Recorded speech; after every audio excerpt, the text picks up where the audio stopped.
मुंबईतल्याच आंदोलनाचे दृश्य आहेत। आरक्षण उपवर्गीकरणाच्या विरोधात हा मोर्चा काढला जातोय। हे आंदोलन केलं जात आहे। रिपब्लिकन सेना अहिल्यानगर असा बॅनर हातामध्ये आहे।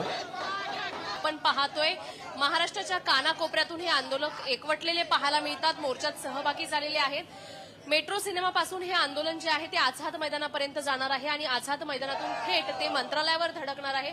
आपण पाहतोय अनुसूचित जातीचं जे उपवर्गीकरण आहे त्यावरून हा वाद रंगलेला पाहायला मिळतोय आणि आता नेमका हा जो वाद आहे तो मंत्रालयावर देखील धडकणार आहे। नेमकं यांचे मुद्दे काय आहेत, या उपवर्गीकरणाला विरोध का केला जातोय, आपण ह्या मोर्चात सहभागी झालेले जे आंदोलक आहेत त्यांच्याकडून जाणून घेणार आहोत। आंदोलनात सहभागी झालात, उपवर्गीकरणाची जी मागणी आहे ती तुम्ही रद्द करण्याची मागणी करताय, नेमका कारण आमचं की देवेंद्र फडणवीसला आमचं आव्हान आहे की आपण हे जाती जातीमध्ये भांडणं लावायचं पर्यंत बंद करा आणि उपवर्गीकरण हे रद्द झालं पाहिजे। कारण की उपवर्गीकरण हे होऊ शकत नाही। आज 2 दिवसापूर्वी 27 आमदारांनी या उपवर्गीकरणाला विरोध केलेला आहे।